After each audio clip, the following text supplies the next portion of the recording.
some issues, and hopefully this will give you guys some understanding of kind of what's going on with this Pixel Mosh Pit Rasterization kit. I do have another update coming soon, and I'm going to show you in this video what that extra little action set will do. So the first thing I want folks to kind of understand is basically what's going on with this knockout quick black. And what this essentially does is, yes, it removes black from an image, but it actually removes all the black from an image. Because if you're throwing an image on a black t-shirt, you don't need the black. And you also don't need the black as it's influencing specific colors. So what happens is, for instance, as I zoom in here, this section here is cyan. And I have it set up so that you can see that black is influencing cyan and basically until it disappears right at the edge here where you have a perfect cyan, as you can see in these other sections. Down here you can see the grayscale section here. So that's what this quick black knockout's actually doing. It's removing black, a perfect black, and its influence from the colors. Because we don't need that black when we're printing on a black shirt.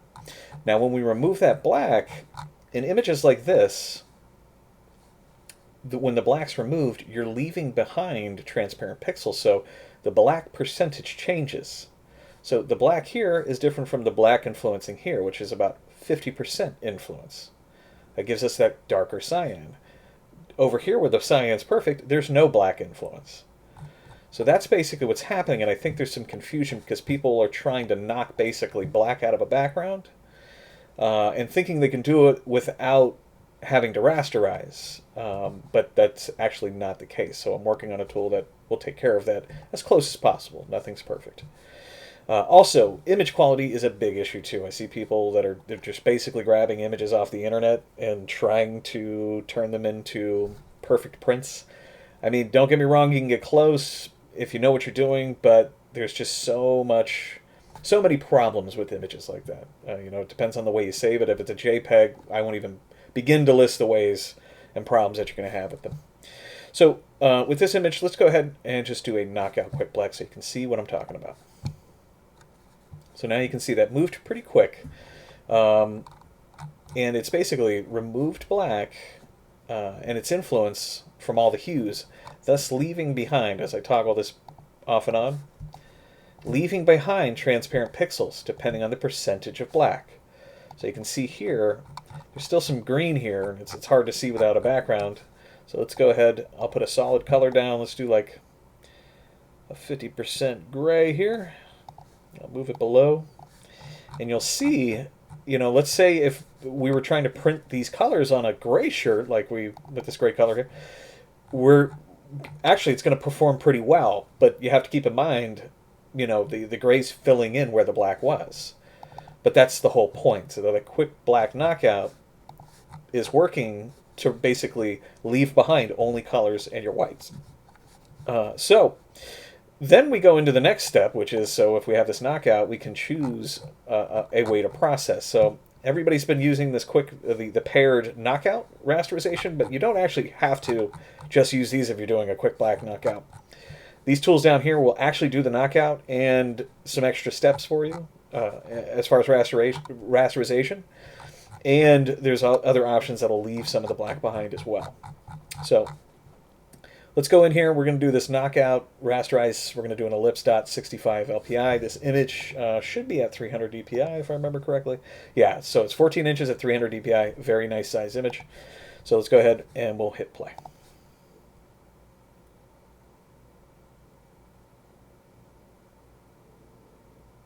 Okay, so it's a large size image. It's still kind of processed pretty quick. I have a fast computer, but not a super duper fast computer.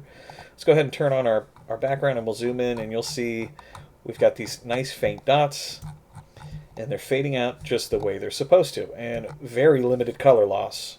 So if I go in here, let's go ahead, we'll do, just hit add garment button. It'll drop black behind this one. So I'm going to turn the original on. I'm going to leave this color fill here and the rasterization's on. And I'm going to toggle those off and on. And you'll see very little color tweaking. Let me get rid of this one because I don't want to turn it off as I toggle back and forth. But you have to understand, you're introducing dots. They're removing pixels. So there's going to be color loss. But the goal here is to keep that down to a minimum. And believe me, I've gone through a process of making sure this is the best we can kind of do it, especially with people that have computers that aren't, stacked with the latest gear. I'm trying to kind of hit a middle ground for everybody. So that is basically the process. So remember, here's our image, and you can see I've got transparency down here. When I process that image with a knockout black, like I'm about to do here, it's knocking out all that black, especially in this area. And if I turn this on, but you'll see it's leaving behind white, and that's the point of this thing. So I think we run into scenarios where people basically just kind of want to cookie cut out, pick a perfect black, and that's the only one that's getting knocked out. And that's a difficult task to do, and every image is a completely different scenario, and that's why it's so difficult to do. So I'm going to go ahead and open up another image to kind of show you guys what I'm talking about. So here's an image that a customer had reached out and said, hey, John, I'm trying to process this image, and it wasn't going too well. And that can be a host of issues. It more than likely is image size, and if it's just being grabbed off the internet. So this is actually an image that I've prepared beforehand. I've done some editing. I scaled this up. So if I go over to image size, you'll see it's 52 inches in size at 72, which is gigantic. When you first look at it, you're thinking 52 image, but realistically at 72 DPI, that's maybe, I don't know, 13 inches at 300 DPI. That's what we're going to want to do. So with inches, with the inches set, I'm going to come here to the width, change it to 14, change this to 300, and make sure it's nearest neighbor as far as its resampling. Algorithm, I don't want the pixels really being played with, so that's why we set it on nearest neighbor. So I'm going to hit OK. You can see it wasn't a drastic change. It moved pretty quick because that's basically what it was, the equivalent. So now that this image is at 300, my rasterization performance will be better. The dots will be a little smoother and not as big. So I'm going to go ahead and unlock it, and we're going to do a quick black knockout. Now keep in mind, this is basically the goal here. We wanted to remove black and its influence. But you have to keep in mind, if you're trying to print this, the printer's not going to print this soft, faded transparency. It needs to have pixels to be able to print properly, especially with DTF, because you need to be able to underbase it. And to underbase something, you can't have transparent pixels. They have to be 100% opaque pixels. So that's why we go through this rasterization process. So I'm going to do the same thing here. We'll go through knockout rasterization ellipse, 65 LPI, which should be a small dot, especially with my document sizing the way it is. And I'm going to hit play.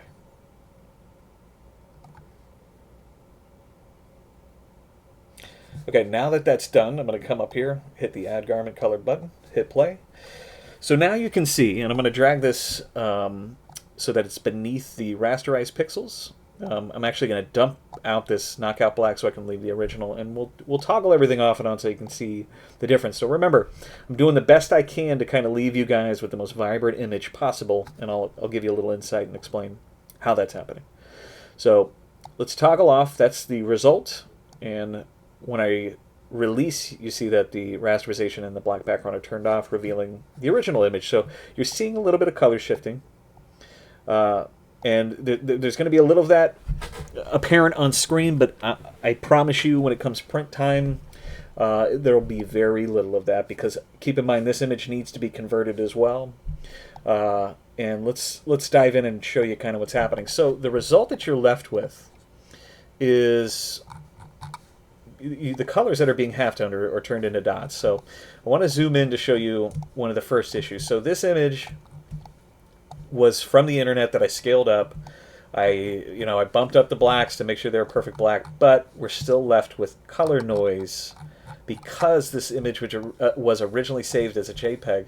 There's just a lot of color noise floating around in the document, and let's go ahead and show you that and what's going on. So the way we can do that is you can look here in your hues layer that's inside of the group, the rasterized group. I'm going to hold shift and turn off the mask. Okay, and you'll see we've basically revealed all the color that is actually apparent in this image, and you can see there's just a lot of noise going on. And that's mainly because of this being saved as a JPEG. That's why we get this random kind of, these reds and magentas and all this crazy stuff out here. But that's the color that's lying underneath what you think are perfect blacks, but they're really not. They're blacks that have a little bit of lightness to them and color. So that's what's happening here. And then we have the mask itself that I'll hold shift, click on the thumbnail for the mask, and turn it back on.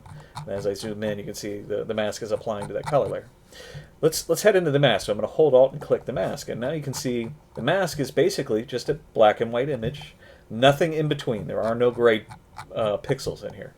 But you can see, there's a lot of this noise that, if you set up the image properly at the beginning, you're probably not going to get any of this stuff, but you can also come in here and make some edits. I'm not going to go into that in this video, but just wanted to show you basically what's going on there. So that is the point to doing the rasterization, is we want these soft, nice faded edges. Let's go to the original image. Let's turn this stuff off. You can see here, like Suge Knight's face here, as it turns into shadow, the skin tone starts to fade to darkness. And that fade we want to simulate, and we have to be able to do that by doing halftones. And this is what your RIP program, to be able to underbase, needs to have solid pixels to go, hey, underbase this, put white under this. If it's a faded pixel with some sort of transparency, your RIP's just going to ignore it. Well, not ignore it. It's actually going to do the complete opposite. It's going to go, hey, okay, these pixels that are semi-transparent, put 100% underbase. So it's going to basically say, okay, that pixel, that's a very soft, faint color, go ahead and throw 100% white under that. So it's going to, the reverse effect is actually going to destroy the image.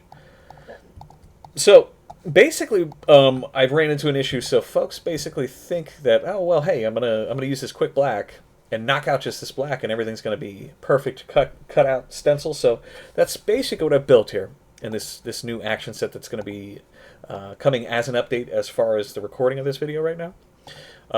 It will be a separate download that you can just basically add into your actions panel. Same thing for Affinity. You guys will have the update as well.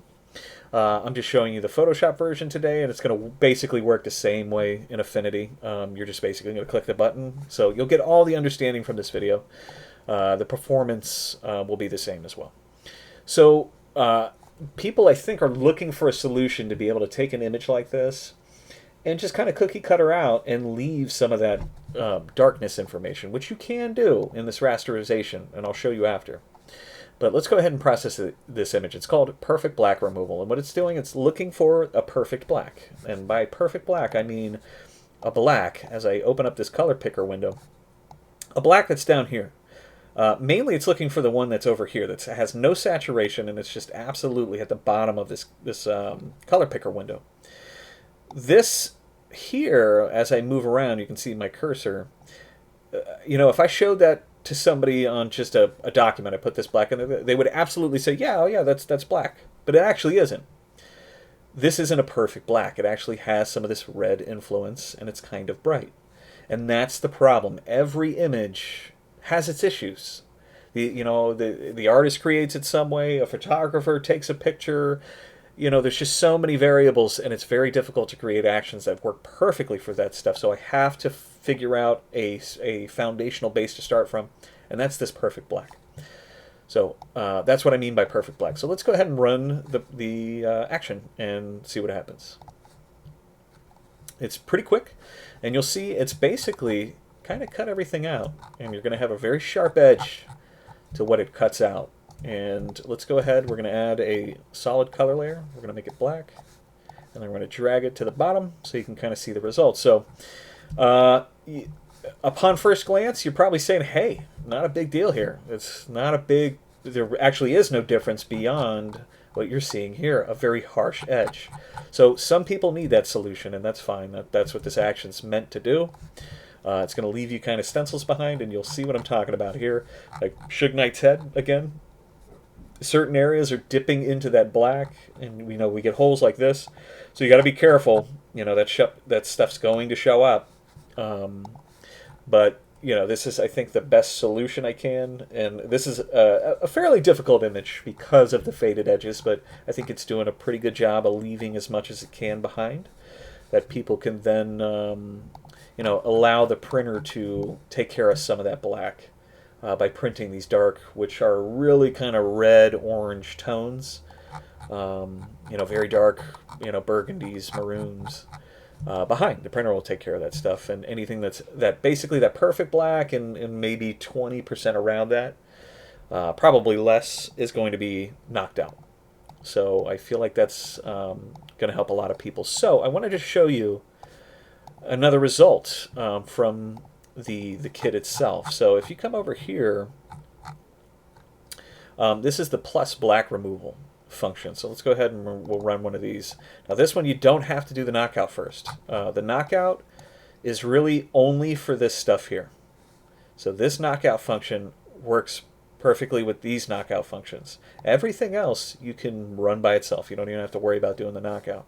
So let's head over to the plus black removal and hit play.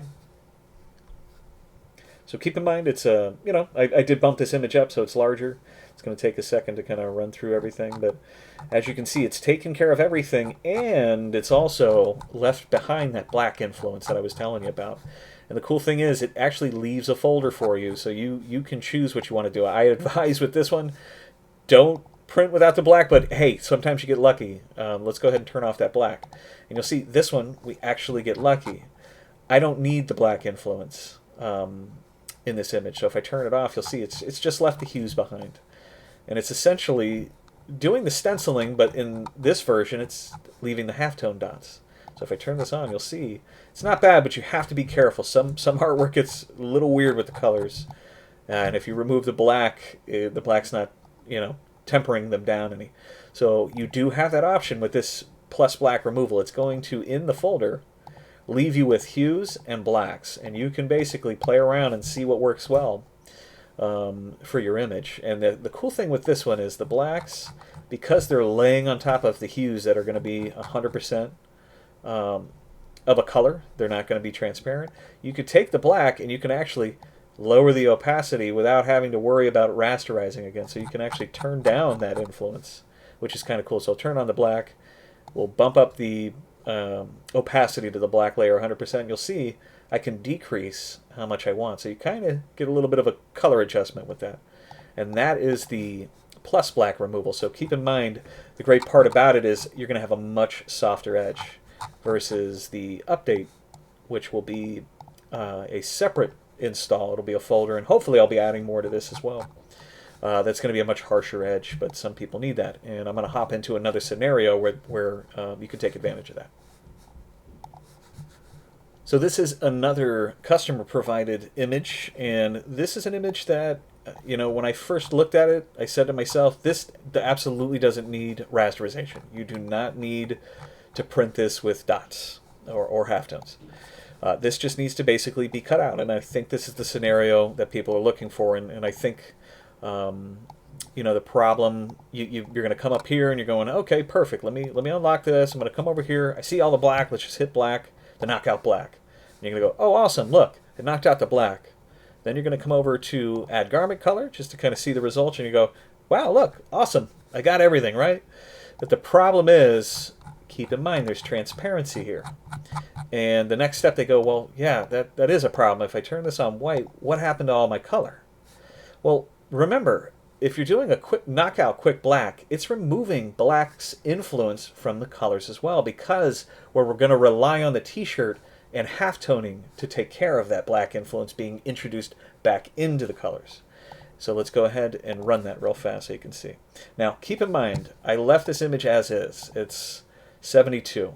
And I'm going to show you why we need to keep things at a certain size. So let's hit play. And you're going to see terrible results.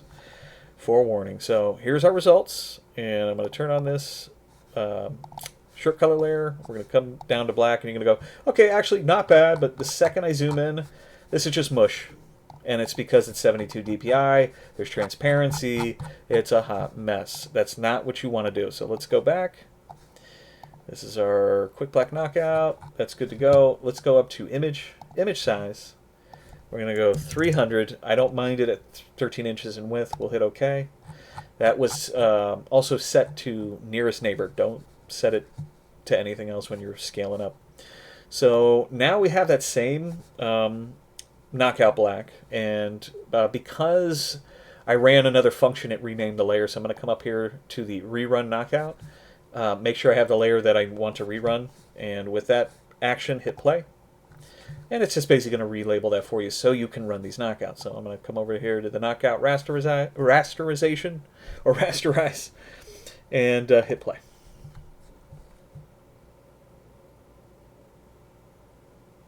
Okay, so it has finished the function. Let's turn on our black background, and you'll see now we've got 100% solid pixels being laid down here. This is something that we can print, but like I said at the beginning, at a distance this looks good. My advice is, I mean, you're going to kind of keep a sharp edge. At a distance it looks like it's a sharp edge, but it really isn't. You're knocking out so much on something that, like I said, the new solution I think is going to help out. So you can do this in a pinch if you have to, but that's the result. You have to keep in mind this knockout, when you're doing a knockout, it's removing black completely as far as perfect black and its influence on the colors, because the black shirt that this action is basically built for is the black that's going to get reintroduced after we punch holes into it. So you can imagine, like, we turn this on, that's the shirt, and that shirt is filling in where the black used to be. And that isn't the case that people need in certain scenarios. So let's go ahead and dump all this stuff out. And I'm going to get rid of this, and we're going to run this new function. So it might change over time, and like I said, at the time of this recording, it's not out yet, but it will be released here shortly. Let's go ahead. It's the perfect black removal. We'll hit play, and what it's going to do is try to find that perfect black and try to leave behind as much as possible. And keep in mind, like I said, garbage in, garbage out. If it's an internet image, you're probably not going to get great results. But, you know, in a pinch, you got to do what you got to do. So that's basically what's happened here, and I want to show you an example. So you can see this section of text that got knocked out. Let's turn on the original. You can see in here, this faint line here looks and should be a nice solid black. But if we look at our cutout, it's left some behind. So let's go ahead and zoom in and color pick. And with that color picked, let's open up our color picker window. And you'll see that is not a perfect black. That is a very dark maroon color. It's you know, in the reds, and it's not black down here, so it's being left behind. So like I said, garbage in, garbage out. If this is a JPEG that you're grabbing off the internet and trying to knock something out, yeah, you're going to have problems. I'm just trying to give you solutions to save you a lot of time, and there's just no perfect scenario for this stuff. I'm just trying to give you an action set that's going to do a lot of work for you as quick as possible. So the other option that I want to show you about this perfect black removal is the choking pixels. So the cool function with this one too is if you feel like your edges just have too much of this darkness and you want to kind of pull it in a little bit, I have a perfect black choke by 1 pixel, and it's just going to crudely choke back 1 pixel from everything you see here. So keep in mind, if your document's 72 dpi, the 1 pixel it's choking is going to be a very large pixel. If you have it at 300 dpi, like I have set here, it's going to be a much smaller pixel that it's choking back. So with that layer selected that has the mask, we're going to hit that perfect black choke. And you'll see it's choked it back. And I can keep tapping that until I feel like I've gotten to a spot that I like, but keep in mind, it's removing part of that image. So with that, let's not have the original on. We'll come in here, create a solid color layer. And you can see, let's just say, you know, on a gray t-shirt, we're still going to be fairly successful. You know, the edges might not be perfect. I'll see what I can do in the future, maybe trying to smooth stuff out. It's just a very difficult task because it's very arbitrary and it's up to the user. I'm just trying to give you something where you click a button and you're moving fast. But yeah, you can see here, it's going to be a pretty decent result, really, on whatever color t-shirt that you throw this thing on. But that is the perfect black removal tool. And I'm going to give you one more scenario, and it's a quick solution. I'll probably toss it in another video as well. So another customer had reached out and they were saying, hey John, you know, I do the the knockout quick black, and you know, I'm introducing all these fuzzy pixels and stuff. Well, that's because it's being rasterized, and this is another scenario. You don't need to rasterize something like this. But you can take advantage, and this isn't going to work on every single image like this. It just happens to work with this one. It's something you can kind of play around with and keep in mind in the future. So they were asking in this scenario, and I've been asked a few times, hey John, how can I knock out white?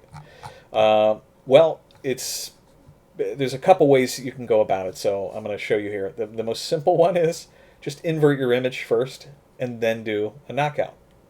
Because when we invert, anything white is then going to turn black. So let's go ahead and do that. So I'm going to invert the image. Whoops, that's not invert. We'll come up here. We'll do a layer adjustment, invert. I'll just merge it with the image. And then I'm going to come back to my actions. We'll do a quick knockout black. I'm going to hit play. You can see all that black stuff disappears. And then you guessed it, all we have to do is invert it again. Now you're seeing our first problem.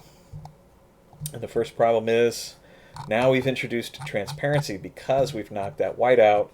We've also knocked out its influence because remember, when we turned the white into black, knockout black is going to remove black and its influence from any color. So everything that was white also got removed. But sometimes some fun things can happen. So we're gonna do this quick black knockout, and then I'm just gonna head up here to this trans cleanup standard, and we'll hit play and see what happens. And you'll see it's brought color back, and probably not in the greatest way. Where there's a lot of loss here, but it's one solution that you can do. Sometimes it works out better than that, but that's one thing that you can basically do. But yes, if you want to be able to knock out white, keep in mind it's gonna remove it in this fashion where it takes care of the entire image like that. So with that same idea in mind, let's head over to this perfect black removal, and we're gonna hit play. So I've inverted the image, so now those whites are black, and remember they have to be a perfect white to become a perfect black. So we'll hit play and we'll see what happens here. So it's done a good job, and all we have to do is hit invert on the image, and now we've basically punched out all the white. And again, if you're feeling like you need to kind of choke back, you have that option here to hit play. It'll choke back, and you can see we're losing some of the text. Maybe not the best option. So you can hit undo. And that's basically one way to take care of knocking white out. Just invert your image beforehand and invert it back after you've processed it. So now you have two different ways you can basically go about that. So I hope this has helped you guys. There's definitely more questions that I'm going to try to touch on in later videos. I think this covered a lot for now, so keep an eye out here shortly on both the Affinity and Photoshop version of the Rasterization kit. You're going to have a separate file to install, and it'll be the perfect black removal and its friend, the choke by 1 pixel function. Okay, so hopped into Affinity. This is basically the Affinity version of the perfect black removal. It's going to be basically the same process, but in all honesty, I'm a huge fan of Affinity stuff. They just had an update, so it's getting more exciting. But yeah, so they handle things maybe a little bit differently than in Photoshop, which I like a lot. But anyways, let's go ahead and do it. So here's that same image. It's that scenario that you don't really want to rasterize because it's just, it should be vector artwork that you can, basically keep a nice crispy edge to. So we're going to try to do the best we can. Let's say the customer provided you some artwork like this, and this is the only one they have access to. You got to do what you got to do. So let's go ahead and we're going to hit perfect black removal.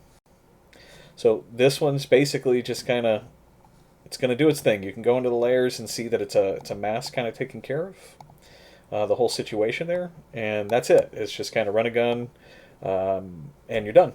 So I also created a second version, and it's pretty straightforward. So perfect black removal, adjustable.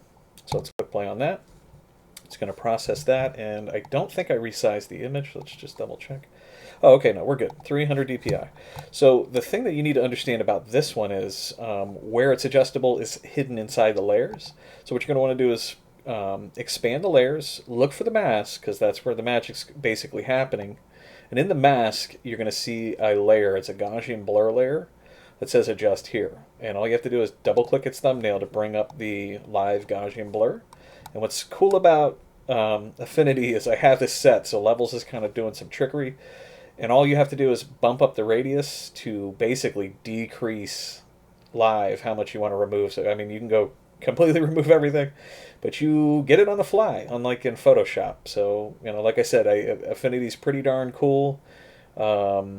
It's got some really neat live filter functions, or capabilities that I love so much. So definitely check it out. But yeah, this is how you basically create the choke, if you need to kind of choke back in the Affinity version. So, like I said in the previous videos, I will have more videos coming out. But this basically covers, these kind of scenarios. So keep reaching out with any questions that you may have, any problems, and I'm just kind of trying to get them done as they come. And just keep in mind, folks, I'm doing the best I can to answer as quick as I can.